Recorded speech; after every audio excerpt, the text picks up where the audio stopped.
Today's update might completely blow your mind, because the events of last night may have changed the entire war.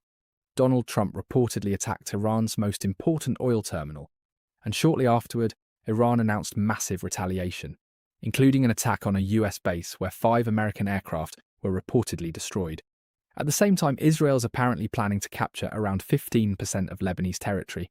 And on top of that, sudden media reports have appeared claiming that Israeli Prime Minister Benjamin Netanyahu may have been killed during an airstrike.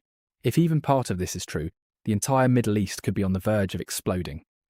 Last night was the most intense night so far in the Iran war, and the situation has deteriorated dramatically. Many observers say that major military operations often happen when markets are closed, and this attack fits exactly into that pattern. But there are several developments we need to look at. The strike on Iran's oil facilities, the attack on US aircraft, the possible invasion of Lebanon, and the rumours about Netanyahu. Let's start with the US strike on Kharg Island, because that could dramatically change the conflict. According to reports, the United States bombed Kharg Island, which is considered the centre of Iran's oil economy. President Donald Trump confirmed that the US targeted the island, which lies about 24 kilometres off the Iranian coast in the Persian Gulf. This location is extremely important because roughly 90% of Iran's oil exports pass through facilities on Kharg Island. An attack on this infrastructure could severely damage Iran's economy and weaken the government's ability to fund its military. But shortly before this strike happened, Iran had already issued a clear warning.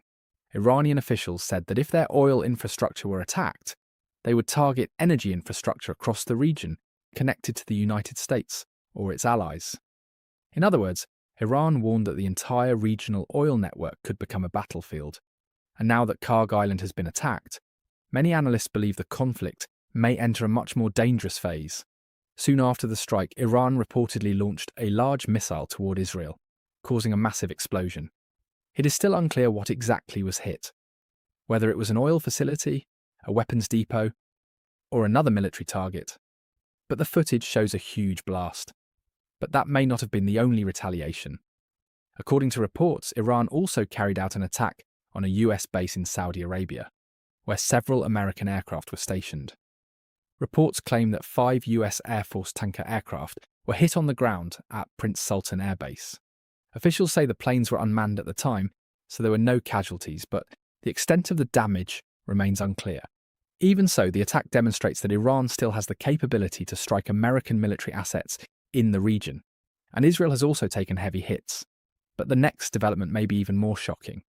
According to several reports, Israel is now preparing a large ground operation in Lebanon.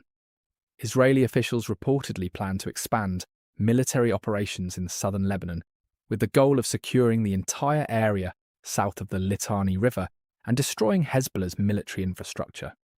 If that plan is carried out, Israel would effectively control about 1,300 square kilometres of territory, roughly 13 of 15% of Lebanon's land area, creating what it calls a security buffer zone. Such a move would dramatically escalate the conflict and could pull even more countries into the war. And then there are the rumours about Benjamin Netanyahu. For the past 2 days, speculation has circulated online, claiming that Netanyahu may have been injured or killed during recent attacks. These rumours grew after his absence from public appearances, cancelled video messages, and reports that a planned meeting with a senior US envoy was suddenly postponed. Some Iranian media outlets even claimed that Netanyahu had been killed or seriously wounded during Iranian strikes. Along with these reports, an image began circulating online that allegedly shows Netanyahu's body being recovered from rubble. Because of the seriousness of the claim, many people immediately questioned whether the image was real or generated by artificial intelligence. Some individuals used AI detection tools to analyse the image, with mixed results, but none of these analyses can be considered definitive proof. At this point, there has been no official confirmation from Israeli authorities regarding these claims. But the rumours alone have already created huge speculation around the world. So let's summarise the situation. The United States has attacked Iran's most important oil terminal. Iran has launched retaliatory strikes, including attacks on US aircraft. Israel is reportedly planning a major invasion into Lebanon. And now there are unconfirmed reports about the fate of Israel's Prime Minister. In other words, the situation in the Middle East is extremely volatile right now. And that brings us to the big question. What do you think? Do you believe the circulating images and reports are real? Or do you think this could be misinformation or propaganda? Write your opinion in the comments. And don't forget to like and subscribe if you want to stay updated on the latest developments.